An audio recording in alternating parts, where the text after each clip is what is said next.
Hoops, hoops, hoops, hoops. What's good, y'all? This is Hoops Legion. My name's Vaughn. I'm Antho, a.k.a. the internet's biggest hater. It's the All-State, the All-Pro, the D1 Jackass. Your boy, Day. Yes, sir. We here. You know. Back at it. Yo. Back again. Saturday night, Just July 27th. July 27th, yeah. Yes, sir. We starting pretty late today, man, but you know, it is what it is, man. Because you know the freaks come out at night. All right, it's good. The freaks Come out at night. The freaks come out at night. Every time I hear that song, that shit remind me of the GTA when I used to drive the car and that song would come on. I swear. But we got some good topics for y'all today, man. We're gonna talk about LeBron James. We're gonna talk about the Olympics, man. We're gonna talk about Summer League championship a little bit. We're gonna talk about some free agency signings. We're gonna talk about some Warriors stuff. We're gonna talk about Lonzo Ball. We're gonna talk about, and then we got a special topic at the end. You know, so other than that, man, how y'all doing today, bro? Oh, man, doing good. Stuff like that, man. There's been a very busy week for sure. One of them weeks, man, is this. When it's like, I just feel like I have not been home in a consistent amount of hours that I need to be. I feel that too. It kind of feels fulfilling though, like you're doing something with your life. It's like I get home when I need to get home. Yeah, I get home, take a shower, go to sleep. Yeah.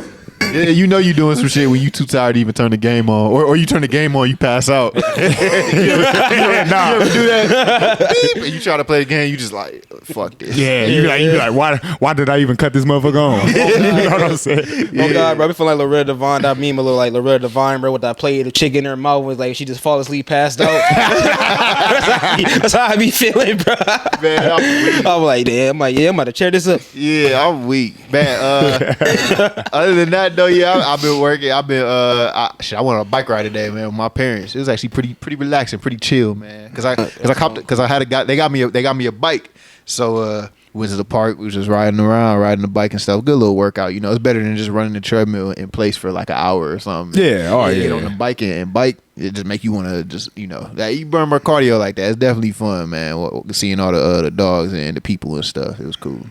Oh yeah, peaceful, man. Peaceful. Yeah, I think if I go by myself, I need to bring like a little speaker. And Definitely enjoy a good ass bike ride. Yeah, definitely enjoy a good ass bike ride. I used to take my headphones and just wear them and just kind of just ride down the street with them and shit like that. But you know, yeah, I had the headphones in, but my parents were there, so I had to like listen to them at the same time. I felt that. Bro, how you been, Doji? oh, good, bro.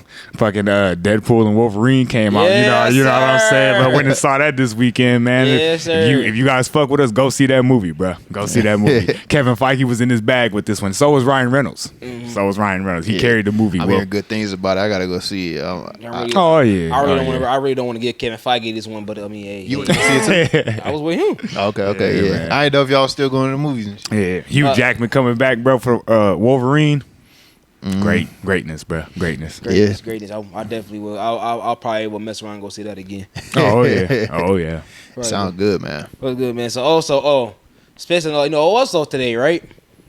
It is the detox episode. Yes, sir. So today we're going to give out. If I can get into the back. Water. Oh, he hit. He got the Essentia too. That's the best one. Essentia. Personally, I'm a smart water guy, but that's why I Essentia rated best, man. I'm promoting y'all, bro. Y'all better start endorsing us, bro. Saying right there. So you see me, bro. I want to got the smart water. I think I just can't go back on smart. Okay, endorse me and Antho. Don't endorse it. Yeah, I know he bought it though. He bought it. So. I love me some Essentia. Really? Love me some. Bro, that's the best one, bro. Oh, bro, why would smart water be doing it for me? Smart water is like my second. Yeah, smart water is like my second. It is. If smart water would endorse us instead of Essentia, I'll switch up right now. So all I mean, bro, I need y'all to bless y'all bottles real quick. For sure, man. Bless y'all bottles real quick. People at home, stay hydrated. Yep. That's drink responsibly. You gonna stay hydrated. Yep. Stay hydrated. And who are we giving a special quencher to today? You know, this is always hard. Like I don't ever have nobody good for real, bro. Like not a lot of people deserve it out in these streets, bro. We will. I'm gonna give a shout out to my cause she asked me to do it. I'm gonna give a shout out. Who? I'm gonna give a shout out to my dog Diavion D. She wanted to be like, hey, can you give me a shout out today on the pod? I'm like, all right, I got you. Oh, okay then. She better be tuning in. Oh, yeah. I thought at first you said you was gonna give a shout out to your cousin. That's what I thought I heard. Cousin. I was like, who? Which one of your cousins said that shit? if it was any female cousin, it would most likely be Juju. That's what I thought you was gonna say. It'll most likely be Juju. If anybody, it'll probably be Juju. I thought you was gonna say Juju, honestly. I mean, that's dog. Hey, I'll shout her out too. That's really like, bro, she really my dog for real. Yeah. She be funny. I'm like, bro, like you really grown now. It be making me feel weird. Yeah, shout out to the fam, man. Shout out to the film, man. So let's get right into it, man. So first things first, LeBron James, man, he becomes the first men's basketball player to be the flag bearer and represent USA sports in the Olympics. So, what's your thoughts on LeBron getting this opportunity? How big of a deal do you think this is? Well, I think it's a great deal, honestly, you know, for him to be the first basketball player to ever get this honor. I mean, I think it's something that, you know, I don't know why there hasn't been one before, honestly, you know, but I mean, there's a lot of sports. Yeah. But it honestly feels right that it's him. You know what I'm saying? It would feel weird if this was anybody else. Yeah, of course. Honestly, but I'm actually glad it's him. It's just another thing to add to his long list of accolades and achievements. Oh my gosh! No, you saying this makes him a GOAT? Because no. I'm not saying it makes him a GOAT, but it's like it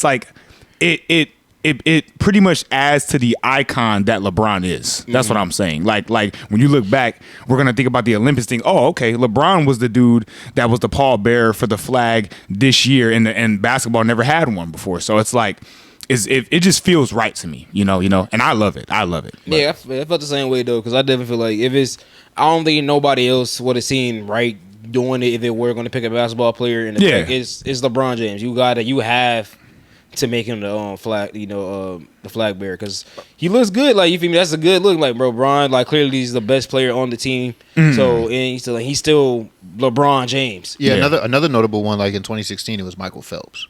So, Michael Phelps. That's. I mean, of course, it's Michael Phelps. Yeah, that's a good choice too. I mean, other countries like Greece, Giannis is Greece's one of their flag bearers. That makes sense. Okay. Dennis Schroeder was the one for Germany. He was MVP. Yeah, that makes sense. Yeah, so other NBA players are out there, but it's definitely a big deal for LeBron to be that flag bearer for the U.S. That's dope, and I agree with you adding to the resume. And it's not about the GOAT shit. I already told you I don't like that conversation. I'm not entertaining it. Yeah, of course. I'm just saying it is something that you can just add to, like, just something good that he's been able to do. Like, LeBron. Nobody lives a perfect life, but it seemed like he lived pretty close to one. Yeah, sometimes that's what it feels like. I mean, he's blessed, bro. He's blessed. He's done, and he deserves it. I definitely fuck with it. As much as a LeBron hater as I can be over the years, it was all on the court stuff. As far as himself, he seems like a great person that deserves this opportunity. Yeah, bro. Like, speaking of his longevity, bro, I'm starting to believe, bro, he might be a clone or something. I'm starting to like he doing like some like is. His regiment, bro, is not normal. Bro. Ain't no 39-year-old man, bro, just doing this. That's what's wrong with you niggas. You feel me? Like, he just take care of his body. Huh? You niggas always got a conspiracy. Motherfucker, America was built off conspiracies. That's what's wrong with niggas, bro. God damn it. Y'all can't just celebrate anything. Y'all got to go digging for some shit every time, bro. Of course, I'm not just satisfied with that, bro. Like, people might when the fucking Popeyes chicken sandwich came around, niggas was saying, no. I swear. This shit is. I mean, look at it, brother. You better have motherfuckers over there fighting. You over in the lines for it. Nigga, that ain't conspiracy. Those are just big backers, nigga. Big backers? Sit your ass at home. Nobody made you go there. I don't know, bro. This says in the chicken. I don't know, bro. But I'm just saying, I'm not saying conspiracy theory, but I'm just saying, though, bro.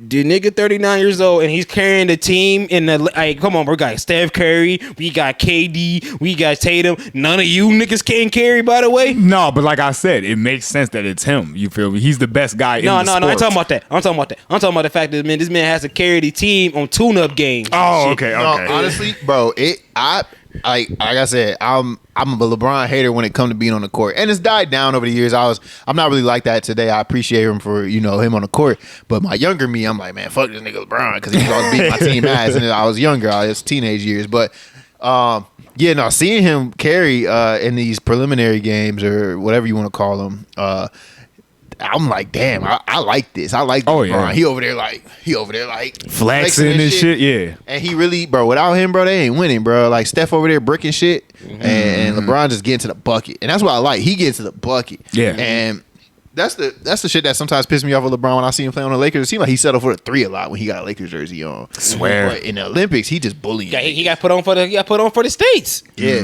but man, he should always do that shit, bro. Sometimes I see that man, he'll come in here, try to do his LeBron, look at the ground, shoot it, motherfucker. But that shit don't be working all the time when he got that Lakers jersey on. I'd be like, bro, why you settle for that 3? You should have went to the paint, and that's exactly why, bro, because he really be body. I don't we just said, bro, he actually tried that shit in the Olympics. I'm like, bro, get out of here. Yeah. I said, even over the waters, he's still doing this bullshit.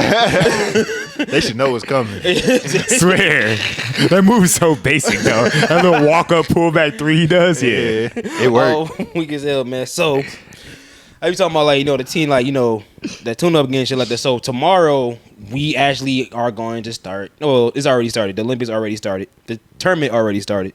So Yeah. Team USA plays Joker in Syria tomorrow, bro. 11:15 a.m. Damn. Eastern time for us. So hey, that's a So by the time this episode not gonna come out till afterwards. yeah. But yeah. But the fact Team USA starts off with us like a juggernaut, not really a juggernaut, but like kind of a hook starting off the gates. They beat him already though. Yeah, they beat them already. Yeah, they beat him pretty badly too. It was like 105 to like 79. I would say they kept it close, but then the Yeah. U.S. turned the Jets on because I think was that Serbia that had like a sharpshooting ass nigga on their team, bro. He was like hitting crazy shit. I think so. Was it Serbia? I remember they call him like one of the best shooters Yeah. overseas. Like he was hitting everything. I think that's what I'm talking about. I think that's what I'm thinking of. I think it was Serbia. It's gonna be a test, bro. I mean, it is. Those games they played each other, it was practice. Pretty but close. you can also say the thing about Team USA. I'm wondering if they turned up. Yeah. Like you feel me though, like what's into that, like going into that. So dude, how confident are y'all in Team USA? And do you think there's any other team out there that could beat them? I'm confident that Team USA is gonna get the goal. I feel like they won't be stopped.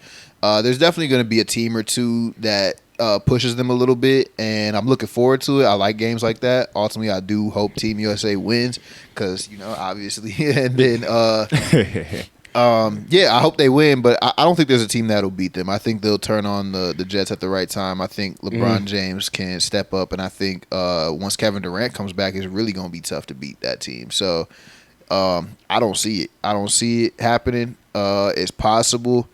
I guess I'd be more worried if like a team still employed like the Gasol brothers or some shit. But other than that, I don't really see. Maybe Canada, but Canada, Canada was blown up by Team USA. Yeah, they were, but it's Canada's tough. too small. I would say though, like Canada does have a pretty good roster though to at least compete with them though. Yeah, you know what I mean? Like they got like 10 different NBA players on the roster. I assume though. they'll try harder. So- next They're all time like they come across. Excuse me. They're like wings and guards though. Like they're like their big position. They got a couple bigs. They got Like, what is it, Kel'el, and then they got Kelly Olynyk. Then they got another big off the bench. They got another big off the bench. The though. fact Kelly Olynyk was your first bid to pop out your mouth. Yeah, because he's like the starter. But Well, I like Serbia. I don't think they lose to Serbia. It's the first game. I like Serbia. I like Canada. My sleeper. Maybe I'm biased. I kind of like the way Australia been playing. I think Josh Giddey been eating. That's one of my sleepers too. And they weren't bad. Yeah, Josh Giddey been eating, and Jock Landon on that team, low key been eating off the Josh Giddey passes too. I just kind of like how the Aussies play. The Aussies always are tough too. Yeah, So, for sure. I like that, but ultimately, no, I don't think anyone's beating Team USA. But those will be my 3 teams that I think will impress me, whether they go silver or bronze or something. But I don't see them. I don't see anyone actually knocking USA. What you think, Anto, bro? How you feel about that? Like, about that question? What about like if they're gonna win it or not? I mean, I'm confident they will. Uh-huh. If I had to give it like a rating, I mean maybe 7 out of 10. But Damn. yeah, like I'm confident, but it's just like a lot of like other like issues and shit like that. Like their defense is not their defense, but their offense is kind of weird. Yeah. Joel Embiid kind of stops the ball a little bit. Maybe he'll be benched, and Anthony Davis and Bam will kind of cut in his minutes a little bit more, but like I just don't like how like their offense looks some possessions, and then it's like you got other players that are just pretty much just no shows like Devin Booker and Tyrese Halliburton. that really don't do much. I'm glad. I knew one of you some of my bitches was gonna bring up Devin Booker today. I knew it. He hit a good shot in that last game they played. He hit a tough shot, but that was like his only 3 points. So we ain't so what's again? We ain't about to talk about Steph, huh? So we not talking about Steph, huh? So Steph ain't been the one who been out here. Steph's been more better in yes. He's been better. He's been better in the overall exhibition games than Devin Booker has. Yes. Better. Yes. He's been better in the exhibition games. You trying to smoke, bro? You smoking though? No. I'm watching the games and giving you straight facts. No. That's the thing with me. That's the thing with me. Devin Booker. You like to talk shit about Steph and Curry. Devin Booker. And your own hate is crowding your judgment. How? What's the hate at? Yes. How's the hate at? Yes. We were watching the highlights last week. Bro, and Devin Booker barely did shit. And Devin Booker has not been really doing anything. There's been games after that. And Devin, my mom said that, bro. Devin Booker leads the entire team in plus minuses. That don't mean shit. Oh, it don't. That does not mean shit. No, it don't mean shit. That does not mean shit. Because I can bring up plus minuses about a bunch of different players. You know what? And you will write it off. Hey, you know what though? You want to bring up plus minus in their damn Olympics? I ain't never heard that bring up plus minus though. I ain't never heard that. Who the hell brings up plus minus in the Olympics? Because you know why? In exhibition games. Go ahead. Exhibition games that does matter because literally they are tune-up games, so it's like, hey, these are the same teams. They're going to have to play in the tournament. Am I right? Am I wrong? No, you're right. Bet. So it's also why I'm saying that too, though. You know who has the lowest? Yo, man's Jason effing Tatum. He has the lowest. He has the lowest plus minus on the team. But I have not that nigga to the list.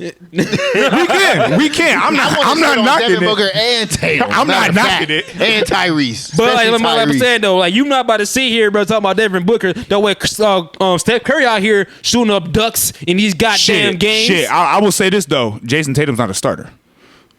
Steph Curry is. Devin Booker is too. Devin Booker is too. And we already said Devin Booker shouldn't be fucking starting. But the nigga don't play defense, and he's barely even. He's been playing defense. He's barely even contributing on the offensive end. Anthony Edwards has been better. We literally just had this discussion. Look at the numbers. We literally just had this discussion. Look at the numbers. Bro, when the fuck did you become obsessed with plus minus?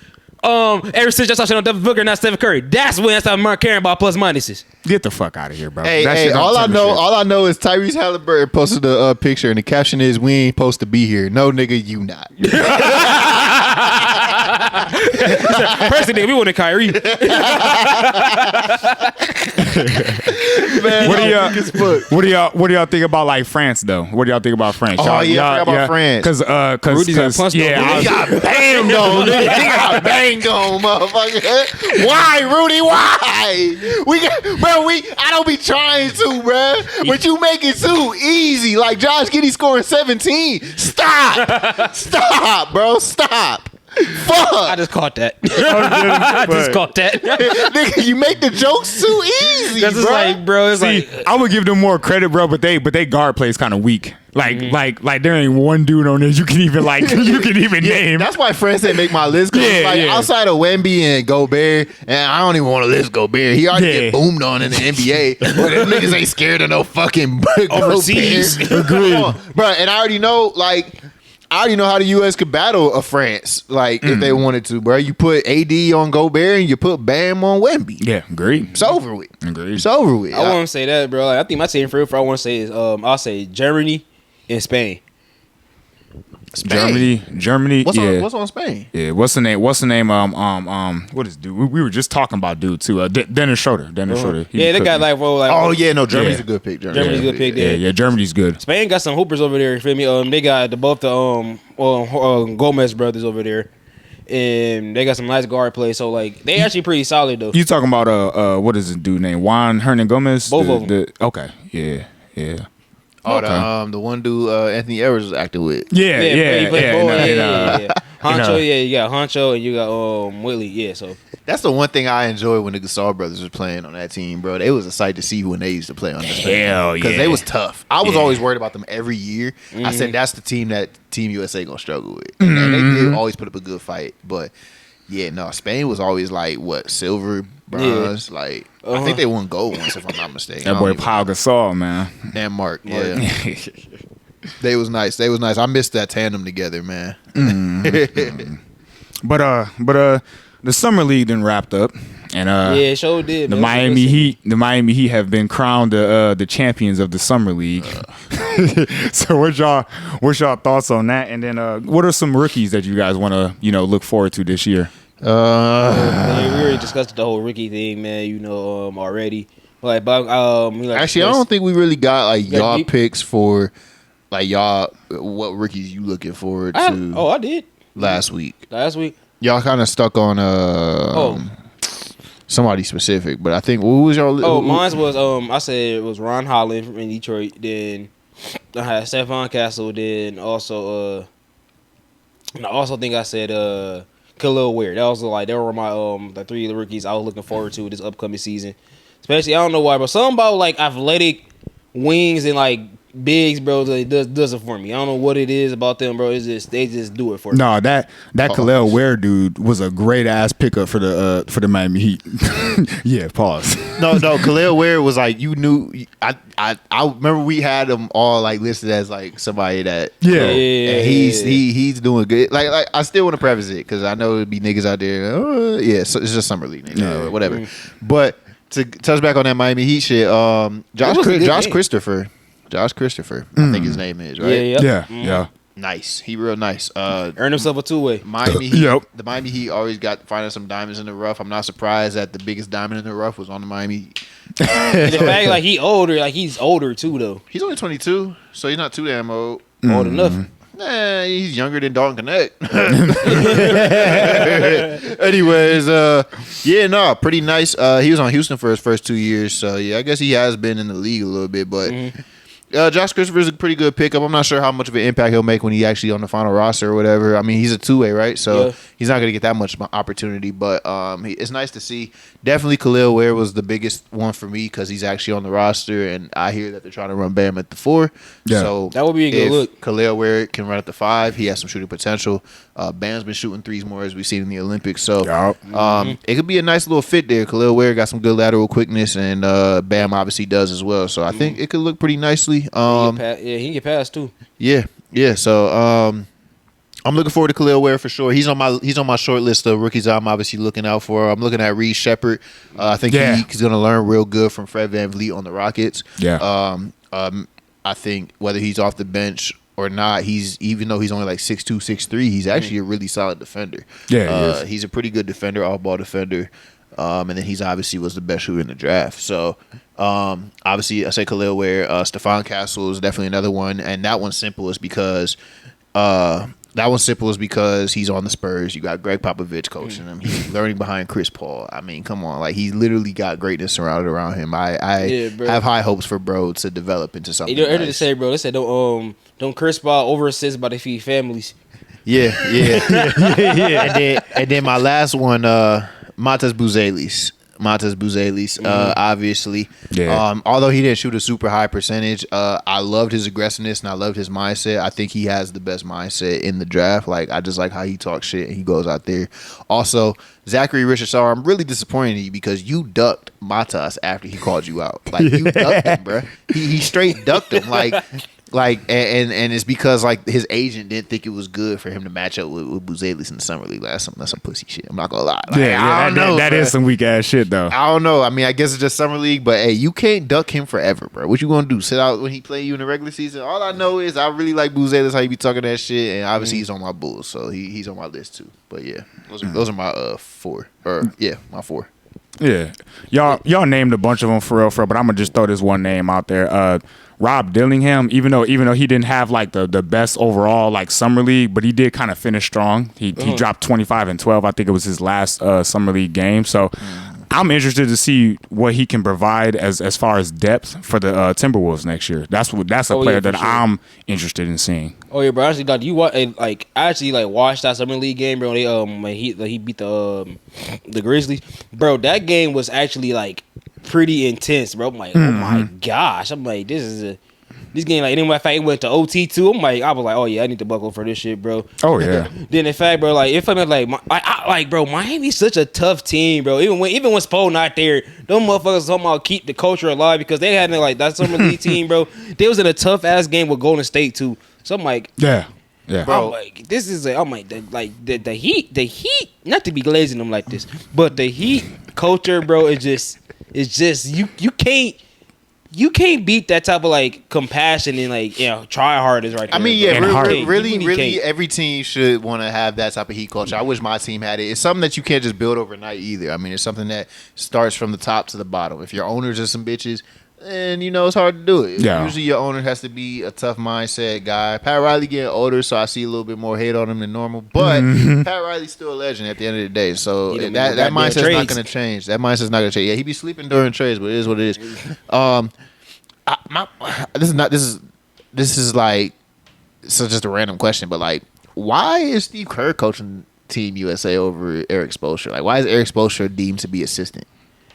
I feel like that should be swapped. I feel like it should have been swapped. Yeah, especially this year. Yeah. Eric Spoelstra has shown like time after time that he's been able to like manage egos and like play better. And I like his lineups better. Yeah, like Steve Kerr in the NBA has already proven he does a lot of that small ball weird lineup type bullshit. Like he running Drew at the 3. Like he keeps starting that Steph, Book, and Drew lineup, and it's just, and then like LeBron at the 4, and then like Embiid, and it's just like, bro, that lineup mad small for real, and like, like I don't know, bro. That's why I say, bro, last year, bro, why is he the coach of this young team? Like this team looks terrible. Yeah, and I also think some of the picks not egregious, but like not having Jaylen Brown is damn near egregious.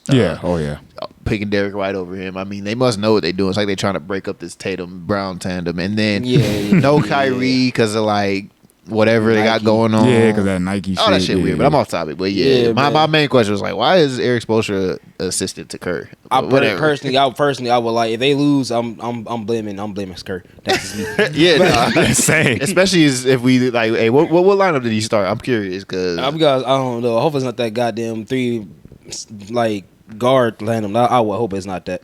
I would really hope it's not that. But hey, man, switch it up over and down back to regular NBA topics and stuff like that. Regular season, bro. Tyus Jones signs with the Suns. Well needed. What can him being on this team do for that team, Eric? What can he do for that team? He can balance out their offense. I think with this move, they can confidently move Beal to the bench now. Because Tyus Jones is a pretty solid point guard or whatever. He can not stretch the floor out, but he can run an offense really good. And he's a solid dude. He played for the Wizards. He played 29 minutes per game, 12 points, 7 assists, 49% from the field, 40% from 3. He pretty much provides what every modern day point guard should, and he's a legit starter. He proved that in Washington. So when I looked at this pickup, I was kind of happy because I'm like, damn, the Suns finally got them that point guard that they need. I wish they would have got a smaller, or not a smaller, but a bigger guy that can provide more defense. So that's, but it does solve their whole offense issues. Yeah, that's exactly what I was going to say. I like the Tyus Jones pickup because he's still a facilitator, and I think they need that on this team. Yeah. I don't know if they bench Beal, but I really think he should embrace that 6-man role. I just think that balances the team out a little bit better. But I do agree with you that they should have got like a bigger guard that was better on defense. My ideal target was Chris Dunn. I thought they should have went after Chris Dunn. He ultimately went to the Clippers. But Chris Dunn brings that defense. He's really good at stealing the ball. And he's also a pretty solid playmaker. So I thought Chris Dunn was like the perfect fit for the Suns. But they ultimately went with Tyus Jones. I remember previously I had brought that question, like, what if they go Markelle Fultz? They didn't. But Markelle Fultz is still out there, probably the injury woes. So I think Tyus Jones with Chris Dunn off the market was probably the best option they could have went with as a facilitating point guard. So I'm looking forward to that. I like the pickup. Oh, well, y'all can for sure. Like I can dig that. This is the first round exit though, right? You said what? Still the first round exit though, right? If Beal embraces coming off the bench, that changes a lot for me. I'm not gonna lie. If they're still depends trying on to who they catch in the first round, really. If they're still trying to run this Booker at point, Beal at the 2, and that bullshit, I don't know. But if Beal embraces coming off the bench and being a 6-man, to me, I like it a little bit better. I mean, I'll say they're not first round, they're second round. But hey, they second round. But if they still run that same shit, they might just be first round, bro. Because I don't like that lineup. Like, I don't know if Beal's ego is too big to come off the bench. I mean, but bro, if they really serious about winning, one of them niggas got to come off the bench, and I know it's not gonna be Booker and KD. Yeah, that's what I'm saying. I'm saying though, like, do you still? I'm just saying, like, so what y'all saying is they still gonna be a first round exit because I don't like Tyus Jones is a good pickup and he definitely does benefit them from like more of the point guard position they do need, but at the same time, like, it's Tyus Jones. He's not like he is a starter, but at the same time, bro, like there's still no defense on that team like that. There's no interior protection of the rim with that team. So they still have their flaws and stuff like that. You know, KD still looks good. Devin Booker is, we don't know what's going to happen. But I'm gonna get it real, bro. Just fuck the Suns, because I don't really see them being too much of a threat still out west. Because the West is still going to be a bloodbath out there, especially like what other teams have done. So I don't know, bro. I don't know. I don't think it does it that much. What's up with Nasir Little? Like Nasir Little, yeah. Like he's young. Like why are we not talking about like trying to develop him into a wing, like a Dorian Finney-Smith at least or some shit? Like I don't know. Like I just feel like he should maybe have a bigger role. Maybe they should feature him a little bit more. Like I just feel like he's a pretty good defender, right? I assume. I mean that's what he was in college, but yeah, I just feel like they should feature him a little bit more. Did they re-sign Royce O'Neal? Or did they get Royce O'Neal? I feel like they did, but he's solid too. He's pretty short for a 4. Maybe he'll play the 3, but yeah. If they can just get some more defense, that's why Tyus Jones is like he's a good facilitator, but the defense is like you might want a little bit more defense at the guard position if you got Tyus and Booker. Yeah, Booker's not a slouch on defense, but that's not what he's there for. Yeah, you want him to focus more on his offense for use his energy there. So it would have been cool if they got like a Chris Dunn. Like if it was like Chris Dunn, Devin Booker, Royce O'Neal, or Nasir Little or whatever, Kevin Durant, and then Nurkic. That feels a little bit better to me. But you got Tyus Jones, so probably the only plus defender you have in that lineup is whatever wing that you throw in there, whether it's Nasir Little or Royce O'Neal. And that's why, like back in the day when they had Chris Paul, they had a Chris Paul, they had a Mikal Bridges, a Jay Crowder. For out there for them defensive matchups, let Chris Paul, Devin Booker go off crazy on the offensive possession, stuff like that. And throw it out to Cam Johnson for the occasional knocked out threes and shit. They drafted that one rookie, Dunn. His name is Dunn, Ryan Dunn. Known for his defense, can't shoot for shit at all, but his defense is they claimed him as the best defender in the draft, but he's more like an Andre Roberson type of guy. Think really? Think of that, yeah. So can't hit the side of a barn, but he can defend the shit out of a mug. He can defend the shit out of a mug, Damn. But maybe he's around, Kevin Durant, Devin Booker, Bill. You get a little not, offensive saucy, kind of like how Cam Thomas did. Yeah, He learned a little bit. Like, all right, I'm gonna put this in my bag. I doubt it though, because Cam Thomas had a little bag. This nigga starting at 0. Yeah. Oh, weak man. Hey. So not to bring up old wounds, I like to. I normally, bro, you feel me? I like to look past certain things. You feel me? Let the past be the past. But it's official. Russ is officially with the Denver Nuggets. So now, bro, let's go back and talk about that, man. So what do y'all think that Russ will bring to the Denver Nuggets? I won't say it won't improve. I would say, what would he bring to the Denver Nuggets? He is going to bring pace of play. He going to bring playmaking off the bench. He will bring energy, of course. Yes, of course. He will bring every team need that. Couple screams, couple dunks. Yeah. He going to be able to couple rocking the babies. He gonna bring some stuff they need, and I actually like the shooting. I like the shooting around him on this team, where I could see Michael Porter Jr. catching some passes from him off the penetration that he creates. I don't know about the fit between him and Jokic on the court at the same time, but I like it if Russell Westbrook is playing that bench role while Jokic is resting. I like it in that aspect. I think Aaron Gordon could catch some lob passes, and I wish they still had KCP with him. I would like more shooting, but if Christian Braun can shoot a little bit better, he's a slasher himself, so I'm curious about that. But I think Russ can bring a little something. I liked what he was doing on the Clippers before they got James Harden on the team. I thought Russ was playing pretty solidly, actually. So a Russ that buys into his role to me, and a Russ that's on a team as good as the Nuggets, which it will be the best team that he's been on since OKC Rockets maybe. The Rockets? I don't want to say the Rockets. He looked pretty bad. The Rockets, for real. Not really. That first year with him and Harden was pretty nice. They only had 1 year. Yeah, well, that was pretty nice. I liked it, but yeah, best team since the Rockets. Then, So I'm looking forward to it. Didn't they lose to Chris Paul in OKC? Didn't they lose to Chris Paul in OKC? No, my bad. They beat Chris Paul in them OKC. My bad. They lost to Bron. My bad. They lost to Bron. My correction. Because that was when Lou Dort tried to throw that ball off of James Harden. He dodged and shit. Yeah, so like, my bad. My correction. Yeah. So I'm looking forward to seeing it. I'm sure there's plenty of ways that haters can hate though. So we'll hear it. Was that a shot at Entho? I'm gonna just say this, man. Look, I'm gonna just say this. Y'all all want Westbrook to be great, and I love y'all for that. But I'm gonna say this. I'm going to say this, and I'm gonna hit y'all with straight facts. Denver, they ranked last year 25th in 3-pointers made. Damn. They ranked 30th in 3-pointers attempted. Goddamn. And they were 10th in 3-point percentage. Efficient. But again, efficient. Now you're getting ready to add one of the worst floor spacers in the league. Probably the worst in Russell Westbrook. And my thing is this.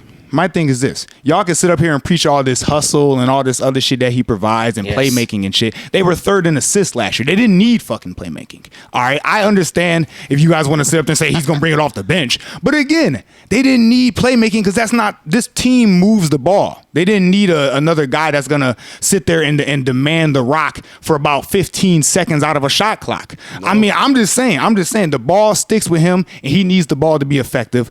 I don't see him benefiting them any further than what they got last year. Uh-huh. I'm going to say this. Since they picked up Russell Westbrook officially, I ruled them out as making the finals entirely next year. Oh my! Just off of that decision. That's a drastic turn. Yes, because look, Russ Russ is not a player that's going to get you far in the playoffs. It's been proven. You can't even play him in late game situations because of his decision making. You're going to bench him most of the time. Where's all the playmaking and hustle then? Gone. That's when it's going to matter the damn most. I get you guys all want Westbrook to be successful. I even wanted him to be successful. But again, at the end of the day, I have to look at the numbers, I have to look at the facts, and I have to look at the eye test, bro. And all of that shit does not line up with success. Go ahead. Now, does this all go back to, bro, like that fact, like him or KD blew a 3-1 lead a couple years back? No, it doesn't. It doesn't. Because I feel like, is you feeling me? Because I remember, bro, because you want to see here, because I'm like, you right, though. I get like, because like you want to see here, bro, and want to say here, bro, really made me believe that Russell Westbrook is really not the guy. I agree with you. You feel me? Russ is not the guy we really think him to be, but I feel like he will bring pace and he will bring some type of nuance to the different Nuggets. But I think just your philosophy, if you will, is a little bit more deeper deprived because I remember we would have multiple conversations about that 3-1 blown lead, and you will sit here and nitpick Russ to high heaven. But won't bat an eye. Look about KD shooting fucking splits that goddamn series. Nah, I have been on record saying that I blame both of them for that blown 3-1 lead. And like you said, many people have said they were the best team in the West that year. They should have won. They should have won that game. But I'm gonna say this too. I'm gonna say this to you, bro. I'm gonna say this to you. Westbrook is not what you think he is. He's just not. He just simply is not. Yeah, bro. The triple doubles don't really mean shit, and I keep saying that to you, bro, because he hasn't averaged one in like the last couple of years. Because of what? Because he has a deplenished role. And the thing is this. This is the thing. Y'all don't get this about Westbrook, bro. Y'all really do not get this about Westbrook. You cannot play him in late game situations. We know that. And he flames out when certain guys start talking shit to him. He literally doesn't have to. What in the late game? I feel like on a team like this, he's bubble wrapped from his mistakes. Nah, I feel like he's gonna be cool. Nah, because there are certain situations. I hear your numbers. I hear your numbers. We'll have to say that. Good argument. Fuck them numbers. All I gotta say is, I feel like as a smart coach with Mike Malone. Yeah, definitely not that nigga. No, nigga, you said where you at? He would kick Wes off in the team in like 2 days. But no, Mike Malone, I feel like as a coach, there's certain situations where he can put him where he can flourish. I feel like there are shooters on the team he can put around Russ to flourish. There are times where he can stagger minutes with certain players to let the ball be in Russ's hands a little bit. Not in the fourth quarter. You can bubble wrap him from being in the fourth quarter. We don't need you. We got Jamal Murray, okay? Yes, we do. And we got Jokic. We don't need you. You ain't gonna go sniff the floor in the fourth quarter. Once them 5, I say maybe you sniff the floor early fourth, but once them 5 minutes come around, you sit on that bench. All right? And I feel like there are ways you can bubble wrap Russ and get the most out of him. They're not gonna spot him up in the corner 3. And there are times when you can insulate him from himself. You can, have him on a leash to where it's like, all right, let's reel Russ back in. But I think there's situations where you can let Russ be Russ on this team, and that's what I'm looking for. And the argument of threes is that's a pretty solid number. I didn't even know that. Yeah, but I think there's certain players you can put on the floor with him. The team does have some shooters that you can put with him, or some lob threats that you can put with him that I think will work well with what he provides. I'm gonna say this. Honestly, I'm gonna say this. It just scares me because they lost KCP, and then I just read y'all the 3-point numbers. So it's like their shooting is going to be much worse than last year, obviously. But I will say this though: one thing that I think stopped Denver last year from actually making it farther was because they didn't have any veterans on their bench.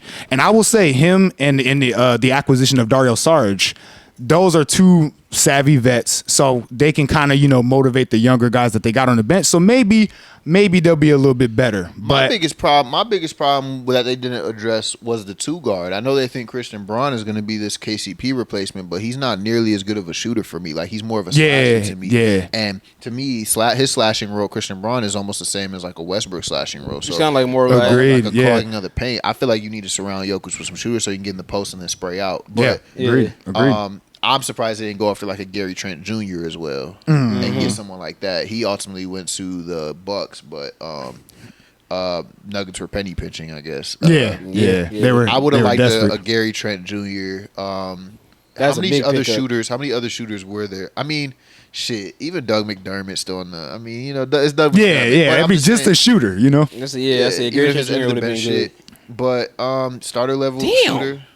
Yeah, get him another shooter would have been better. I don't like the loss of KCP. I know the GM or president or whatever it is likes to downplay it and say we got Christian Braun. It's not the same player. Plus that's the 3-and-D vet right there. How many slashers do you need? I mean, Jamal Murray's a shooter. He can shoot. He's a scorer. He's just a scorer. He's just a scorer. I think there's a difference between a scorer and a shooter, right? Agreed. So a shooter is like Michael Porter Jr. Yeah, agreed. A shooter is like KCP. Yeah. A scorer is like Jamal Murray or like on my team, Kobe White. I look at him as a scorer. Yeah. Not a shooter. Like, he's not somebody that you're spraying out to just spot up. He's gonna want the ball in his hand to create. So I'm curious on like where they're finding this shooting replacement, because the only shooter they really have on this team is Michael Porter Jr. and he fucking sold when he wasn't playing the Lakers. He did though. He sold bad. Like, it's like he saw the yellow and they go crazy. Some players go crazy when they see the yellow across. It's a thing, bro. It's really a thing. But I mean, the other team roll around. This nigga can't hit shit. Yeah, like And he's wide open. Him and like I can see like Russell Westbrook and like Aaron Gordon like really having a good connection because he's gonna be like his lob threat. You know what I'm saying? Especially like dumping it down low to him. Yeah. Oh yeah. Hell yeah. Like I don't know who Denver's like backup big is for real. That's Like another problem. That's another like Dario Saric is there. Dario Saric is there, but he's not like a big. You know what I mean? Like he's not like a traditional big. Like the Nuggets almost have the same problem the Kings got for me. Yeah. No backup defensive big to get behind Jokic and change. They just have to bring a different look to the team. You know, like when Jokic sits, you just bring a little different look. Saric is almost like a similar type of. He's not Jokic, but I'm just saying he's like a similar type of like low center of gravity big who can shoot a little bit. Work in the post, but he's not like a defensive They don't make no JaVale McGee's no more, huh? I swear. Go get you with Dwight Howard. He's still been asking about getting put in. Kel'el Ware, Derek Lively. Those are the new. That's the new JaVale McGee's of this generation, and you ain't getting them. They are too expensive. They are where they at. Yep, too valuable. Man, what the fuck Jackson Hayes doing with his life? He should be at least JaVale McGee level. Like I'm not even on subject, but I'm looking for. I need Jackson Hayes to step up. I need him to be starter level. I was thinking, bro. Like I don't know what the hell happened over in high on Jackson Hayes, bro. I don't know what happened in New Orleans, bro. Like because when Zion went out and Willie Green made the idea to make him the power forward, that man was thriving. He was pretty good when LeBron went down. Jackson Hayes for y'all. Yeah, he was though for sure. Like like I don't know what it is, bro. I just don't know what it is. Yeah, but I mean, back to that subject. I mean, I am worried about the Westbrook and Jokic pairing, but I think Jokic is such a high IQ player that maybe he can mitigate some of Westbrook's low IQ playing. Yeah. So no. When you said let Russ be Russ, that to me that's the worst thing you can do. I genuinely think that. I'm just wondering because I know Jokic likes to work the post. Maybe it's a high post, so it's a little different. Maybe if Westbrook can get some backdoor cuts or something. I can see that. If he moved without the ball, because he doesn't move at all without the ball. It could be a point where him and Yoke and Aaron Gordon are all on the court at the same time. Like all of them cannot be on the court at the same time. Yeah, either two of them or either two of them might be on the court. That's what I'm saying. If you only have Michael Porter out there as a shooter, like if you got Christian Braun, there's too many slashers and niggas that want to score in the paint. Yeah, agreed. And the only shooter is Michael Porter Jr. So it's weird to me because then you're gonna be moving Jokic out of like an area that he wants to be. Essentially, Westbrook does start his offense from the top of the key or the top above the three, and then tries to like go down in the paint. But Jokic, he can stretch the floor, but he likes to work in that post a lot. So I wonder on a block for sure. Westbrook's gonna have to learn to move off the ball a little bit better, which he's shown flashes of, but he's gonna have to learn to hit them backdoor cuts a little bit more because Jokic will find him if he can do that. He's got a quick little first step that he could do it if he wants to. Oh yeah, bro. Trust and believe. I do see Yo getting frustrated by Russ multiple times. I don't. I see him getting frustrated. He wanted him on this. Yeah. I was going to say he went to his management and told him that. I know, but I know for a fact he's going to have them top. Hey, Braun wanted the same shit. Braun's a crybaby. Russ gonna do one little move. I said Jokic is going like this. Russ is like one of those name brand cars that are really good in name brand, but the quality of it just sucks. Russell Westbrook's better than Reggie Jackson too. Yep. All right. Anyway, that's why they traded Reggie Jackson to the bum ass Hornets and traded second round picks for him just to get off that contract. And then Reggie Jackson gets waived and signs with another team just to go and get Westbrook. He's worse than Westbrook, bro. Maybe you could say I don't know. Maybe the fit is a little whatever. I'm surprised that's what the Nuggets went with because Reggie can't shoot better than him. Yeah. I'm not gonna say he can shoot like crazy. He's a mad consistent motherfucker too. Yeah, no, I think I didn't really mean to. I'm just surprised this was the Nuggets like number one choice, but I thought they would have went after shooting. But they really got a lot of faith in Christian Braun. So hey, you got a lot of weight on your shoulders. Hopefully you become a sniper. Shut us up. Yeah. He gotta be a sniper. But anyway, Joel Embiid has recently been in the media. He was on a podcast earlier this week, I believe, and he said that he is the most hated player in the NBA. I want to know, do you guys agree with him? And do you guys think that, like, his actions kind of dictate the criticism that he receives? Yes, nigga. Yes, I agree with him. But why are you acting like you don't know why? I mean, bro, like, literally, bro, you are like the biggest flopper in the league. Like Chris Paul's on like his deathbed in the NBA, playing wise. So like you've taken the mantle. You've taken the mantle, nigga. You fell into Danny Green's knees and ended his career, nigga. You literally fall every time a nigga touch you, sneeze on you, nigga. Anything. If a nigga scream, you're falling. I hate that. I hate that shit. I have seen you flop and flop and flop, and that's why you so ass in the Olympics because they're not calling that bullshit. You are the most hated player in the league. Probably because of that shit, bro. Yeah. Nobody likes that shit. It gets put on blast in the NBA or on Twitter and shit, and it's so obvious. It's shit where I can't even defend. Like, I can't defend. Like, it was a good point when he said that he falls to mitigate his injuries and, like, stop himself from having to put too much pressure on his ligaments from stopping him from falling. Whatever. But that's not really what I'm talking about. I'm talking about the flops. When a motherfucker just reach in and you go, ugh, like that. Or when you throw your big-ass body into a motherfucker and just throw the ball up. It's not fucking basketball. That shit's annoying, bro. That's the same reason I hated on Chris Paul for all fucking years he played, and I'm glad it's almost over. It's the same reason I don't hate on Joel. Because I enjoy Joel when he's not doing that shit. And I like his attitude and shit. But do you know how frustrating... Like, I like his attitude on the court. Like, when he gets to talking shit, when he's hyping shit. Okay. But it's so frustrating when he's playing your favorite team and he gets a bailout booty ass call, and you're like, bruh, this nigga is flopping. They didn't touch him, bro. And it just happens so consistently. You are part of the reason why old heads don't fuck with the game no more. Mm-hmm. So yes, people do hate on you, and yes, you kind of deserve it. I mean, if we're sticking to basketball, I would never say that you deserve any like actual hate that comes towards your way, like Lakers fans like to do. But like no actual like threatening of your life or nothing like that. But as far as on the court, like, yeah, nigga, fuck your play, bro. Like that flopping shit is bullshit. If you didn't do that, you'd still be dominant. I know it, but you do get a good chunk of your points from doing that bullshit.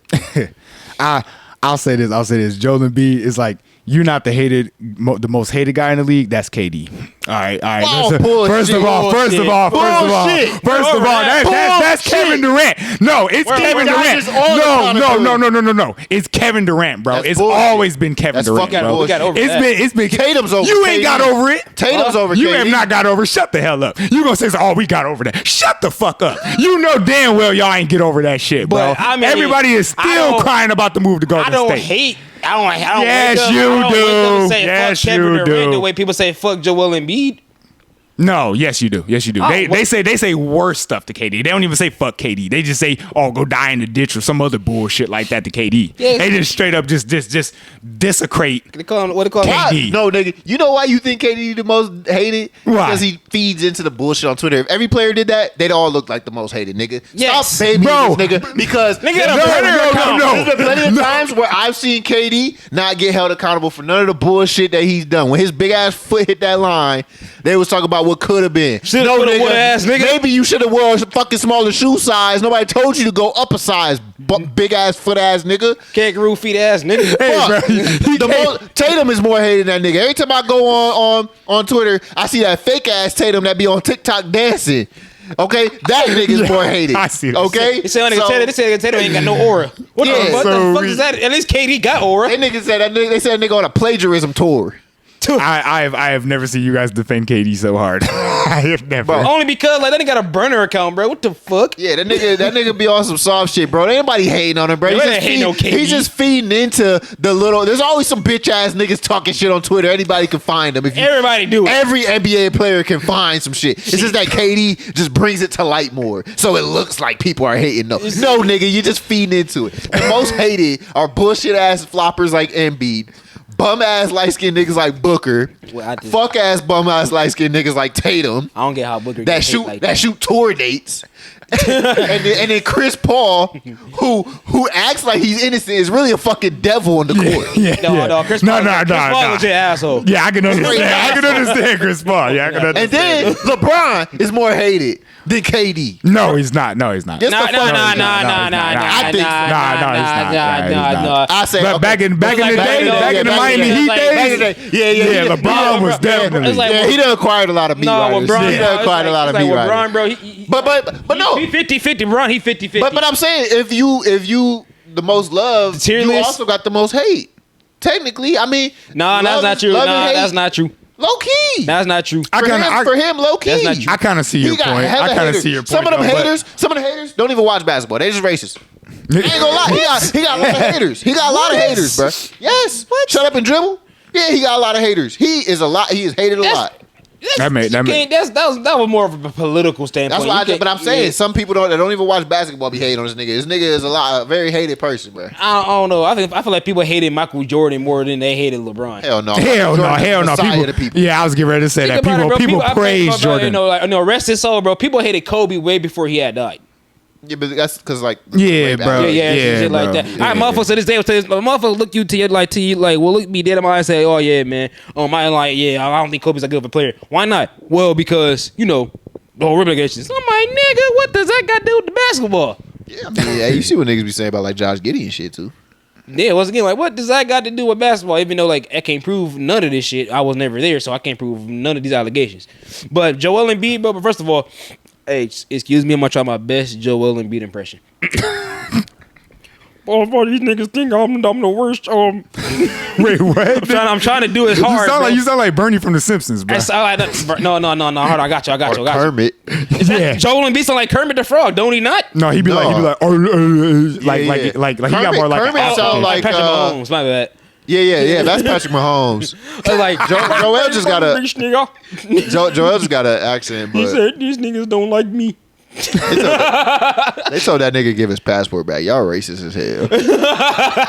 But no, bro, Joel Embiid. First and foremost, bro, I agree with you, man, on the whole follow on motherfuckers. Nobody thing. likes that shit, bro. Bro, like first of all, I'm watching the exhibition game, bro. This motherfucker gets back on the play on a block, and this nigga flies to get the block and lands on the fucking offensive player. I'm like, nigga, can you do anything without falling? He always lands on niggas, bruh. No, he don't give a fuck when he land on. My I be like, oh bro. wow, real good effort on the block, but you damn near broke the nigga leg. You almost killed him. Damn. You know how fucking big you, but no pause, no homo, nigga. That like you a 7'2" ass nigga, bro, landing on some 6'3" ass nigga, bro. Yeah. With your whole body weight, bro. Fuck that. You, bro. Well, first of all, bro, I don't think Joel Embiid the most hated player in the NBA. Yeah, That goes to Dylan Brooks. Yeah. Dylan Brooks. Nobody checking for And Dylan everybody, Brooks. Man, nobody everybody hate checking for Dylan Brooks. fucking Bro, Dylan Brooks is just a pest. He He's don't just a got pest. enough fans to be hated. Yeah, true. That don't mean nothing. People hated Dennis Rodman. Dennis Rodman. Did you just compare that nigga to My bad, Dennis? you're right. I'm sorry. You feel me? That was a very bad comparison. And But anyways- but think about it, bro. Somehow, some way, bro. This man, I don't get out of hell, bro. This man, Dylan Brooks, is really, bro. Like every time I see him, like his name get brought up, he's doing some shit, and people are really feeding into it. I mean, it's funny, but I wouldn't say he's most hated because He's definitely the most he hated. don't got the most attention. So he was the can't be most hated too. He was the most hated like a year ago. I think most hated got to go to a person that got a lot of attention, so it got to be a star. A star. So the most hated star. Oh, okay. Let me think. KD. Bro, ain't nobody giving it. Stop trying to push that KD narrative, man. Stop Nobody this bullshit, nigga. Bro, and like maybe KD was like LeBron, bro, and he didn't feed into the bullshit. Maybe we'll look like we probably won't bat an eye. We probably won't even say nothing about KD. But the fact, nigga, you had a burner account. You were arguing with comedians online and shit like that.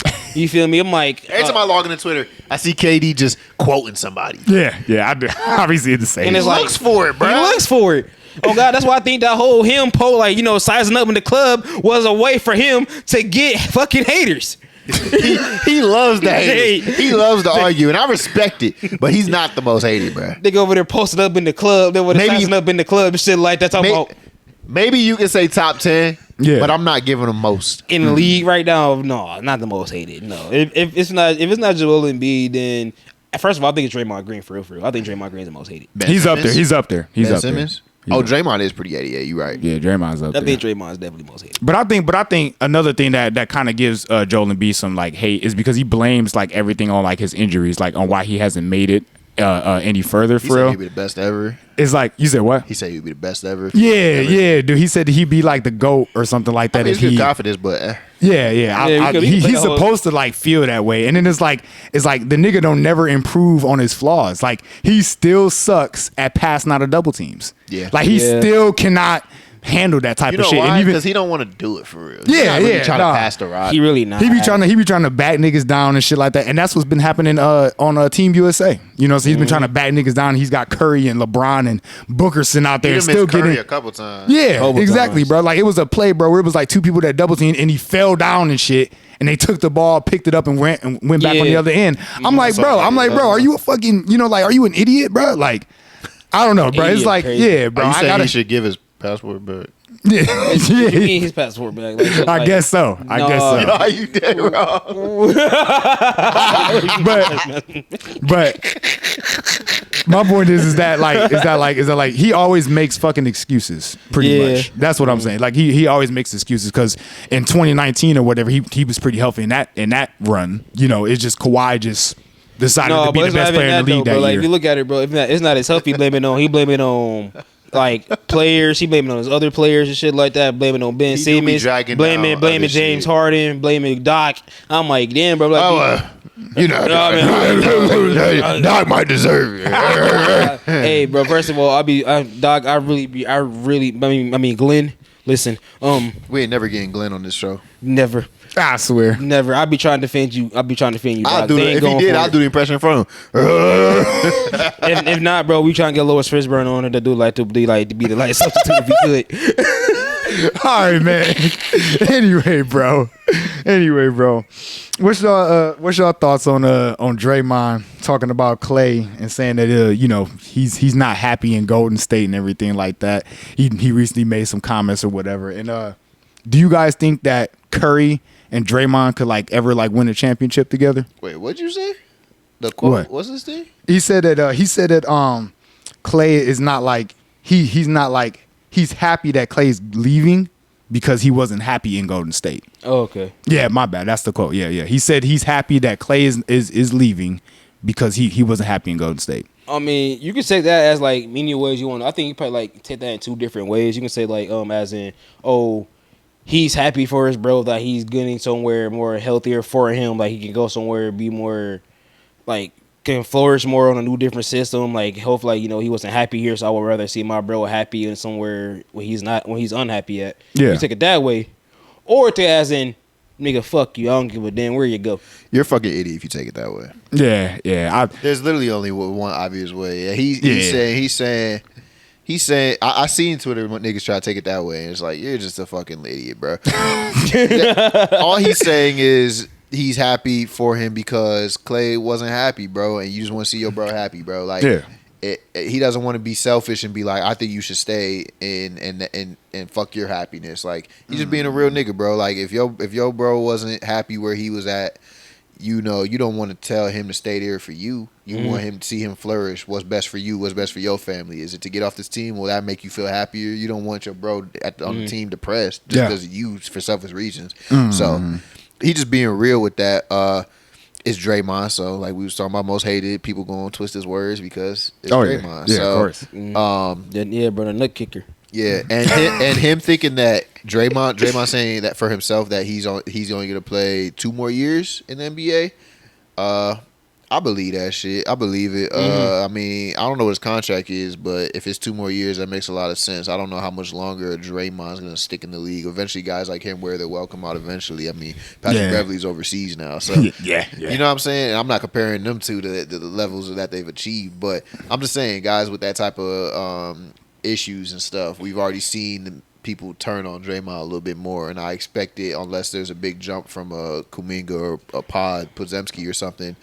I expect this to be a pretty bad season for the Warriors, and a lot of blame will probably go towards Draymond. When shit's not going well, his antics are going to be put on blast a little bit more. So I wouldn't be surprised if he wears his welcome out in 2 years, and if he doesn't, I wouldn't be surprised if he just takes the high road out before he does. So, I believe that. And then, will Steph Curry ever win an NBA championship again? Not with Draymond, he not. Yeah, not with Draymond, but No. might I be. said as in he would never win a championship without Draymond. That's what I meant to say. Steph's what, 34 right now? 34, 35, 35. 36, right? Yeah, 35, 36. Yeah. I mean, I think it's almost safe to say that he probably won't win another one, honestly. I mean, but if he jumps to a good ass team. Yeah. If he does go to a good ass team, but I don't know, if he finishes off with some Hornets or some shit, and hell no. If he can get him a facilitator, then yeah, for sure. It's tough though. It's tough because he's such a great player. It's he could plug and play on a good ass team. What if he got traded to what's the team with hella picks? I mean, Magic. What if he went to the Magic? But once again, Curry. But once again, though, he need somebody to give him the ball though. Yeah, what if it was Curry, Jalen Suggs, Franz, Paolo, and whatever center they have. But who's gonna give him the ball? What do you mean? Who's gonna give Steph the ball? Franz. You know what? That's you right. Yeah. Franz. It could work. I mean, he would have the defense around him. A team like that. If he goes, maybe they could elevate to something. But he's only getting older, so I'm gonna say no, which is tough. I'll put him in the same boat as LeBron. I don't see fuck no, baby. Yeah, I don't see either one of them finishing out with a championship, which is crazy. But all good things must come to an end. I mean, so sad. Unfortunately, unfortunately, so though. sad. But yeah, me personally, yeah. But no, I would say though, yeah, definitely. Draymond should be happy that Klay is going elsewhere and where he's going to be happy at. Because you could even look at Klay's body language in that last season. He didn't look like he wanted to be there anymore. Honestly. Yeah, because I thought them Warriors fans was calling him washed. Bro, Yeah, I was tired yeah. of that pouting shit he was doing too. Like, boohoo, nigga. Like, Yeah. I get it. It's tough, and you know you've been through a lot, but that shit, it was annoying, bro. Klay was probably the most loved player in the league, and I could see the narratives changing slowly. So I was like, he needed to leave. Yeah, No. yeah, he did. He was definitely becoming like an asshole, kind of like, Yeah. you know. And nobody likes them niggas. Like, Yeah. He was doing that, bro, and then would still get this shit whooped, bro. Like, yeah, bro. that shit's hilarious. Yeah. Nah, that's just fucking funny. It reminds me of Caden so much. Oh God, he do. Oh God, he do. Hey, bro. Hey, Klay, bro. Hey, Klay. Listen, it's still fuck them free throws. Oh my god. I said fuck them free throws. What about you? What you got? You got your take on Oh, I man. think you already said Steph I not said- winning those shit. I said mine about Klay, like, you know, just about take it 2 ways, you know. Personally, like, I know Draymond probably happy for him and stuff, like he's going somewhere, he's happy. And do I see Steph getting another ring? And no, I don't see that. You know, If LeBron and Steph team up like next year, then yeah, see maybe. they all Yeah, yeah. Nah, bro. Yeah, it better happen like next year, Nah, though. bro. I feel like I swear. feel like, bro, we're getting to the age, bro, when our generational heroes are about to hang it up, No. call it a day. Kevin Durant hung it up about 3 years ago though. Nah. He never hangs it up. Remember, he never hangs it up. Yeah, I was just hoping you took the bait. Nah. I don't believe that. Don't quote me. That nigga ain't about to KD. get no another ring, man. Stop. You don't know. He's not. He still Not has with a this fucking Suns team. This 2K built ass he team. still has a prophecy to fulfill. What prophecy? He has to win another one without Golden State. That shit ain't about to come from. Yeah, but that's the prophecy though. He has What to, he has prophecy? Who made to that prophecy up? the fans. What fans? Us. A prophecy Who's comes us? true. Though. Us, nigga, the fans. A Nigga, prophecy, the NBA. A prophecy prophecy comes true though. A prophecy It will. comes true. It will. That's what I'm talking about. I gave you one shot before the pot. One. Okay, and you're talking like you had 4. I gave him 1. Maybe that- maybe- The water done wore that out already. So you saying it's sober? He I don't know, bro. Maybe he has a root beer before he came on the pod. Maybe that's what Nah, it was. nah. Sugar be fucking you up like that? Nah. I think it's the Deadpool movie, bro. I think it's the Deadpool So movie. you want to be a troll now? That's what it is. It's just the Deadpool Because movie. you said because of prophecy, a fucking prophecy. What the fuck? Well, speaking of prophecy, my nigga Lonzo Ball, man, he's starting to. That is a travesty. You dead wrong. You dead wrong. He said it.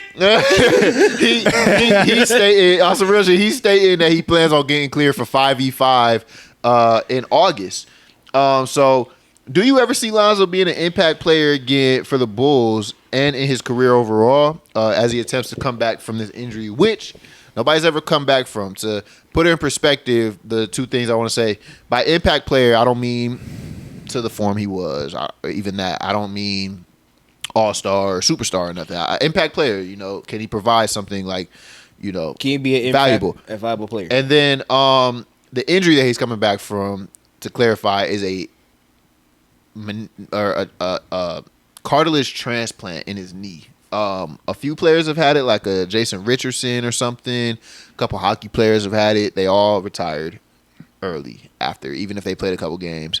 They were all older than Lonzo, I believe, though. So, and also those years ago. So, do you think he can come back and have an impact on the Bulls or in his career, period? Or do you think it's not happening? The Bulls might be just over him.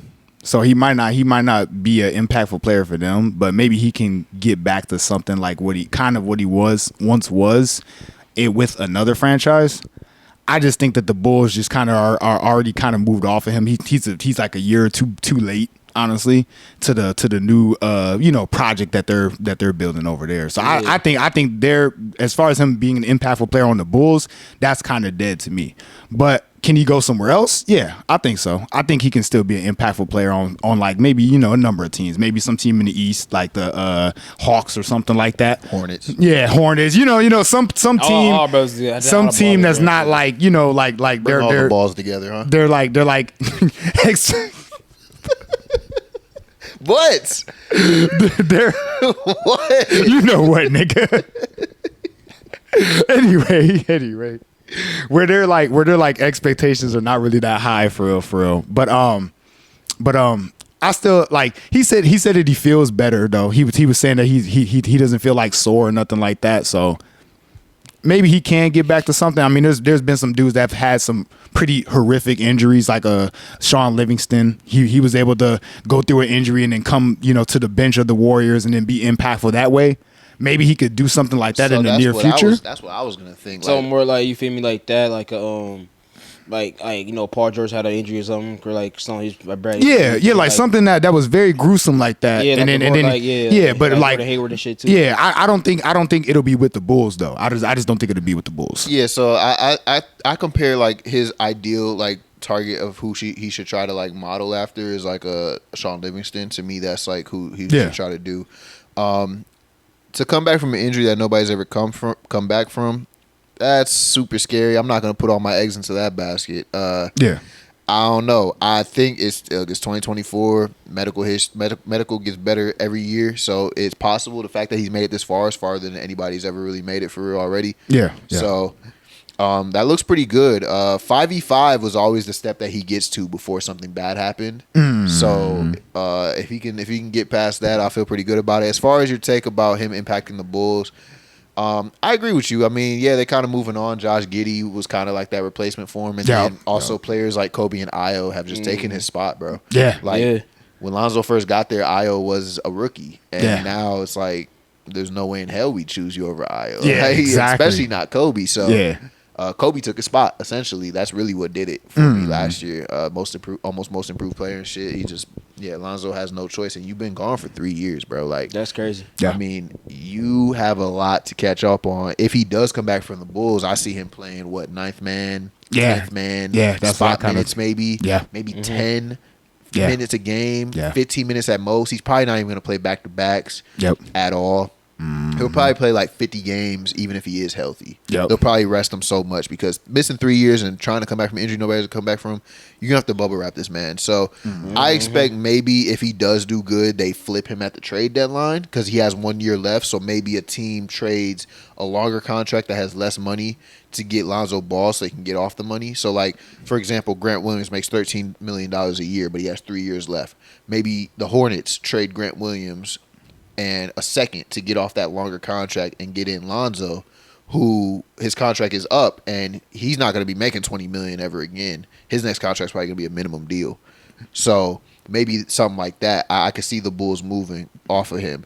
The injury for me worries me most about his defense. The lateral quickness. I don't know if he can still slide like he used to, but the IQ should never leave. I still believe he'll be a good passer, great passer, and I think his shooting should still be there. But to me, his defensive speed is the thing that I'm trying to see. Like, did you lose a step there? If I had to guess, I would say he did. Oh yeah, of course.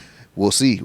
I think he should model himself after a Sean Livingston. That's his best bet to be an impact player. Like I said, the IQ shouldn't leave and the shooting shouldn't leave. As long as he has that, it's pretty valuable in the league as long as you can stay healthy, especially if you're just a bench ninth man for the rest of your career or something. Like Sean Livingston was. Sean Livingston wasn't playing like crazy minutes or nothing. Yeah, he was just coming in there and doing his thing. Yeah, great. Yeah, with me, bro, I gotta see first. I just have to see how he looks first to really give myself a really full analysis of what I think, how he will, what type of player he would be. Because what you say, he been out for 3 years and nobody's ever come back from this type of injury. So I just want to see. I just want to see how he does first. Then I can come back to this and say, okay, well, then that. But I don't know, bro. It's hard because like Lonzo was always a talented player, always. You feel me? It's just now it's like, damn, I don't know what's gonna happen. But like with the whole Bulls thing, Bulls completely are about to just move away from him at this point. So yeah. I mean, he could go somewhere like you said. I think he will look good in Atlanta. Next to Trae Young and shit. So he'll probably look good there. Then also go to the Hornets. We can be with his brothers. Yeah. So some LeVar been pushing. Yeah. To me, that's like the only team I feel like will realistically give him a chance. Yeah, honestly. But he's gonna have to build some type of value. But I don't know, bro. This is I gotta see first. I gotta just see. Yeah, I agree. I mean, you speaking like a nigga that done been hurt by all these past point guard demons that done hunted the Bulls before. You look, I'd have threw my eggs away the minute he got injured. After they tried to ramp him up like 3 times, I said, "Hey, I'm off the boat." I'm jumping off the boat. Okay, I'm not getting hurt again. All right, it's over with. So, especially when Kobe took off, it just made it easier to just be, But I really hope he does come back, whether he's for the Bulls or not, because he is. I do really like seeing him play. I thought he was on an all-star trajectory. Me personally, I thought he was gonna have what Tyrese Halliburton had, and he's a better defender than him. I just was really looking forward to his career, so I hope he can get back to some semblance of that. But yeah, we'll see, man. So last topic of the day, man. A little fun one we can end it off with. Who are y'all top breakout candidates that y'all can see happening for the 2024-2025 NBA season? No, with this question, I got to have a question with that. So, do they have to be young players, or they have to be in the league like a certain amount of time? Nah, bro. It can be anything you want. So somebody that maybe isn't like a super crazy, amazing player right now, even if you do see the potential in them, like who do you see breaking out to be like, oh no, that guy is a future star in this league, or that guy could be a future, all-star or future something. Like who do you see having the potential to break out that hasn't done it yet but has showed flashes maybe? Regardless of the age or whatever. Oh, okay. Maybe the player has a role change that you see coming. Maybe, just whoever I guess you guys would think. Okay, I'll go first. One dude that I seen. Nah, I didn't put him on this list. That is a good one though, but I didn't add him to this. I list. swear, I forgot that was gonna be one of your picks. If I was surprised he didn't do it. That's a good. I'm adding him to my list. Yeah, most definitely. I got Emmanuel Quickly on here. I think he's gonna really flourish in Toronto. I thought I found the gem nobody else is gonna find. Yeah, your first one. Oh yeah, I be digging, bro. Digging, bro. But like, I don't know. I just really liked it how he ramped up his production after he was traded to Toronto and after the All-Star break. Yeah. So I'm like, okay, you put him over there in Toronto, or whatever. He's over there with his running boy, RJ Barrett and stuff from New York and shit. So I'm really looking forward to seeing what Emmanuel Quickly does over there. His numbers improved drastically as soon as he got over there. So another guy I got on this list is Trey Murphy III. I think if Brandon Ingram does get traded, he will step into a bigger role. He increased his 3-point volume last year from 6 to 8. My bad. Go ahead. What was you about to say? I said he always been great from the 3-point line. Yeah. I was just gonna say like he increased his volume from 6 to 8, and the efficiency was kind of like the same. Like he was still efficient with it.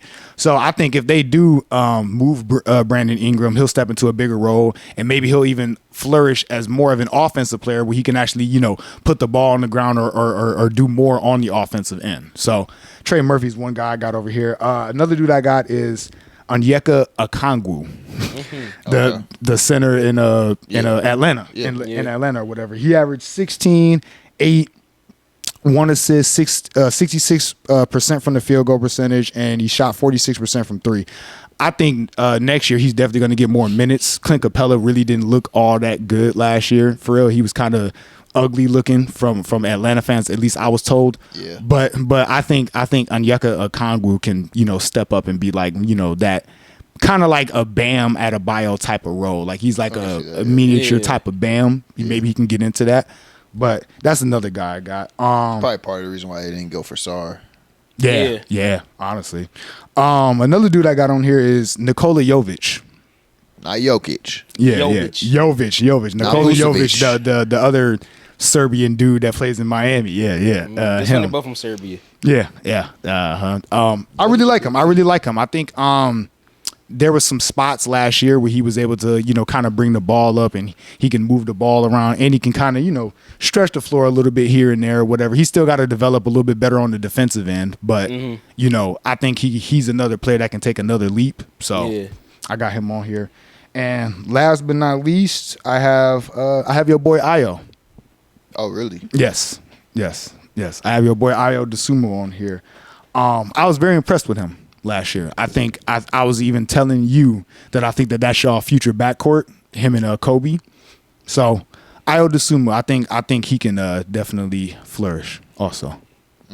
Yeah, I was looking forward to Io. I mean, when they got Giddey, it kind of confused it for me. I think he'll play more of like a 6-man role, but I could see Io develop into like a 6-man candidate. He's a 6-man of the year or something, you know? Yeah. He reminded me of Drew Holiday a lot in his younger years. Yeah. Like a young Drew Holiday, honestly. They got the same body type. Honestly, if you look up their stats, very similar. It's crazy.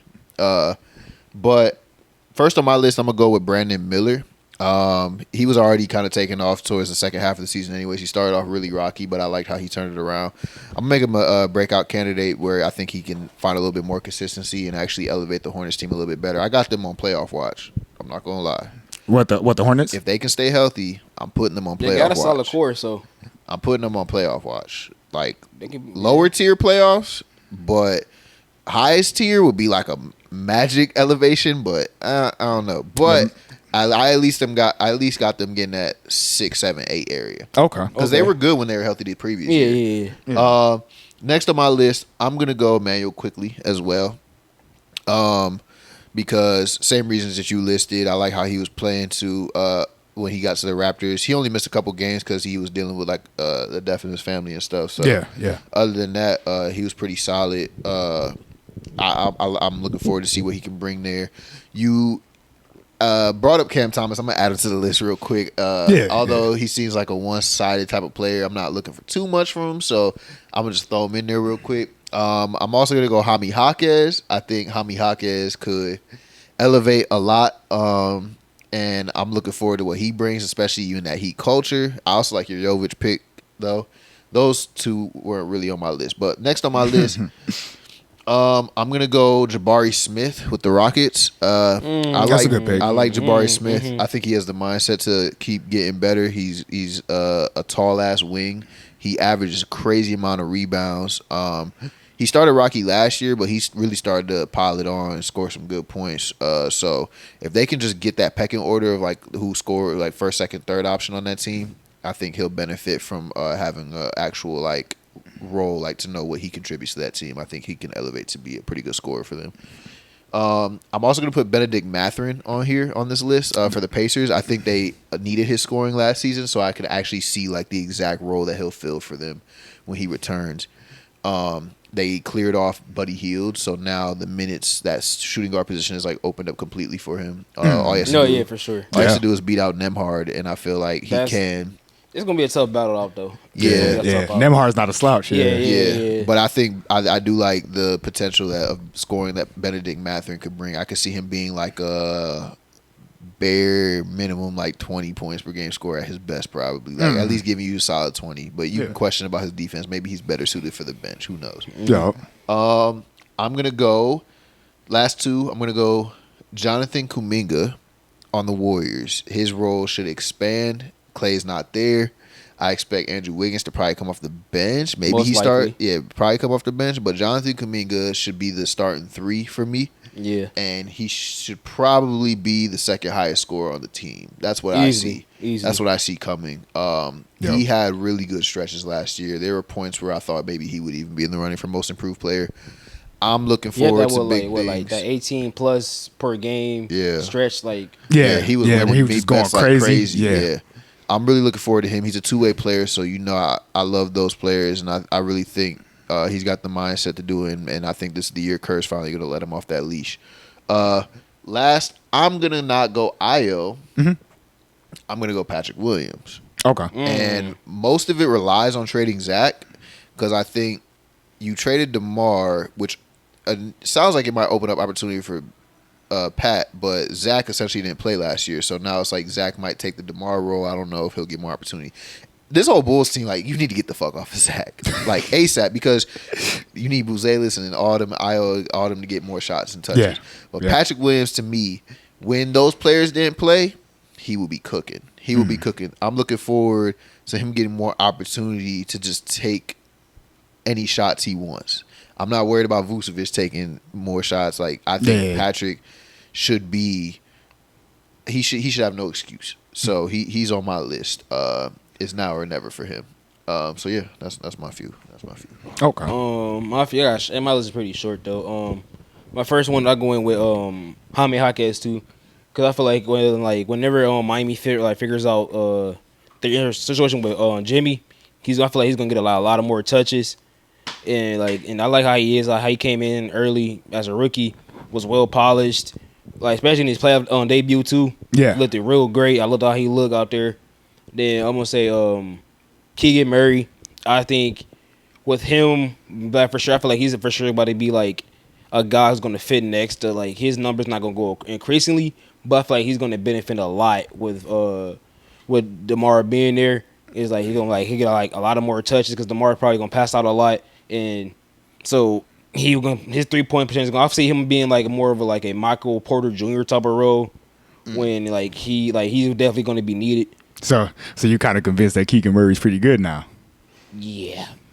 All right, cool. The man can defend and the boy is knocked down. I can't. You were trying to get that boy traded at the beginning. Because I looked at Kevin Huerter, bro. Kevin Huerter was a bucket.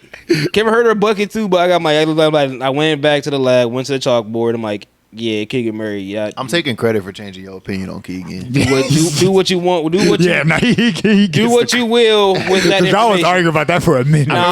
The first convo I think came up where he was like, the Kings could trade Keegan for Zach, and I was like, there's no way in fucking hell. Yeah, but the fact is though, now you couldn't trade Zach for a sandwich. But the fact though, they kept him and Kevin Huerter though. So I'm like, oh shit. So yeah. So I'm like, that's different. Yeah. But then also I'm gonna go with go to the Warriors. I'm gonna go with Pajinski.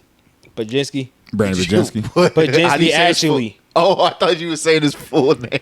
My bad. Pajinski actually. I was like, what? No, that's his name? Yeah, I'm going for Pajinski actually instead of Kuminga because how he did look starting as a raw rookie next to Steph, he actually showed way more polish. I'm like, the fact he got put into a big scenario like that and actually performed pretty well and solidly. Yeah. If he gets his 3-point down and shit like that, I feel like, oh yeah, man. I feel like they're with Klay not being there, so I feel like his touches will also go up too. Next is gonna be I might add that Kuminga. I also add Kuminga that's that one too because Kuminga will definitely show up and have his role. I think Kuminga could fuck around and be an all-star next year. Low key. Low key. Yeah. He's probably at the top of my list of people that I listed that could break out the most to me. He could actually be an all-star. Then the next one I'm about to say is Josh Giddey. Wait, what? That's not a bad That's not a bad pick though. Josh Giddey. I feel like with the Australia shit, huh? It's that, but I feel like also, bro, Josh Giddey. We all know Josh Giddey was a good player, but it was just how OKC was, bro. It was too many mouths to feed over there. Oh, okay. Once Jalen Williams popped up, Jalen Williams, but it was over with. It was chops. It was not much he can do. I feel like it was kind of slap in the face though for the fact that last year he was the reason why they was they got to the how they got into the in-season tournament last year, shit like that. Then now I feel like since he's in a new scenario now, a new organization around him with also young players, so the fact he is kind of a more ball dominant player, and the fact it's gonna be I feel like Josh Giddey would definitely I'll be an all-star, but I feel like he would definitely submit himself as a real respected player in the NBA. Oh man, we just came so far. We got 3 niggas listed to be potential breakout candidates. I can't believe it. Yeah, that's what I feel like. Yeah, bro. I'm like Josh Giddey gonna be a potential breakout player. Then the last one, this is because he knew, bro.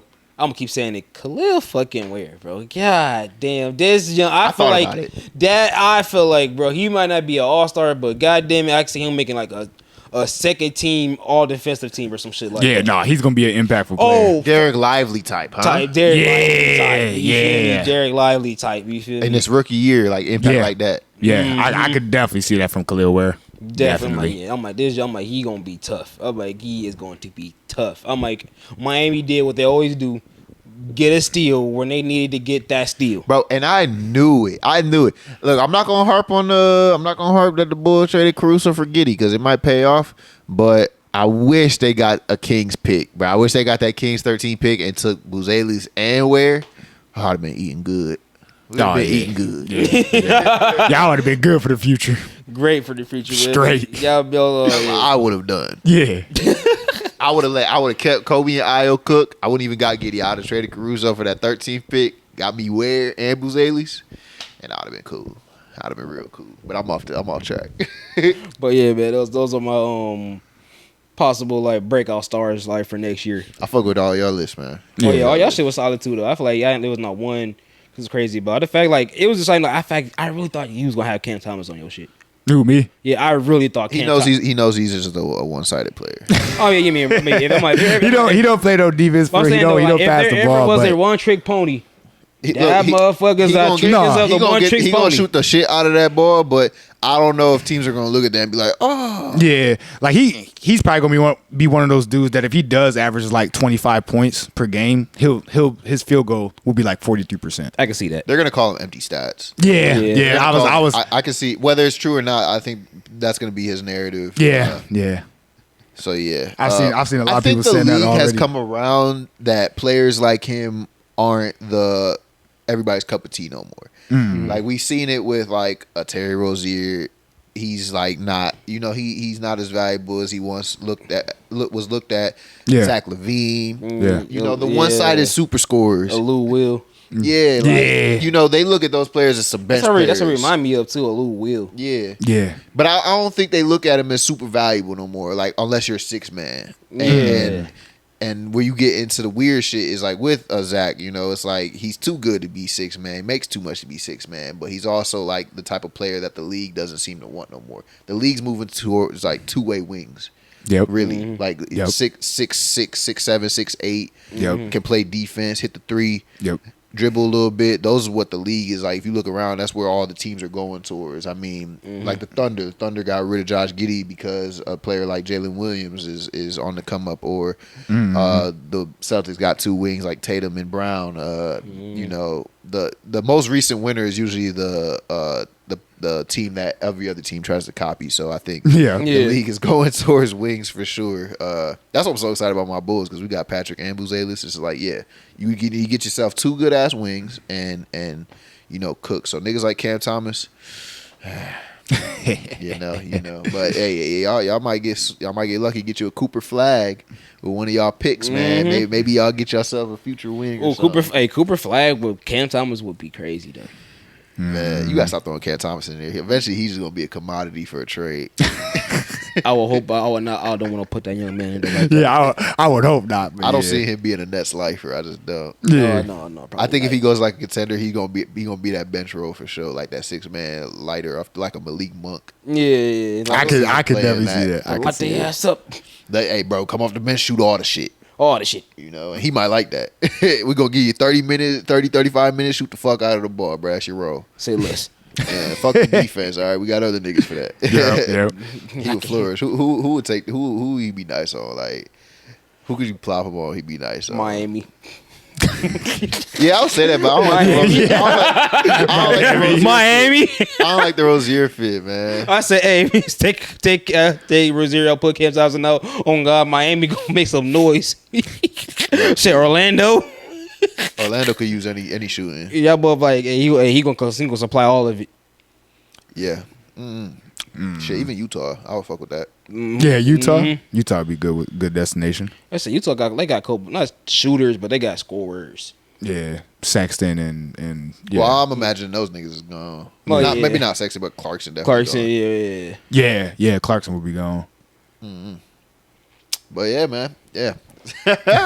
So damn, I done shut everything down. But yeah, I fuck with y'all this, man. That was some good shit, man. Y'all got anything else to add before we end it here? No. Hey, man, it was a good episode, man. Like always. Hey, y'all, like, subscribe, hit the notification bell to stay up to date with all of our new episodes, man. We dropping a new episode for y'all every weekend. Also, follow us on all of our social media accounts, Instagram, TikTok, Twitter, @HoopsLegionPod. And, yeah, I'm trying to get the Spotify Apple Music thing to get up and running soon. I'm still trying to understand the mechanisms of this shit, but see how we do it. But yeah, we appreciate y'all listening and vibing with us, man. As y'all already know, I'm Vaughn. I'm Antho, aka the internet's biggest hater. Even though it seems I have everything, I don't want to be a lonely fool. Damn no witness. Ain't about getting to the whole song, but you know what it is. That's a banger. Shout out Cisco. You youngins don't know about that shit. They don't know about none of that. This who's Legion and we out. Peace.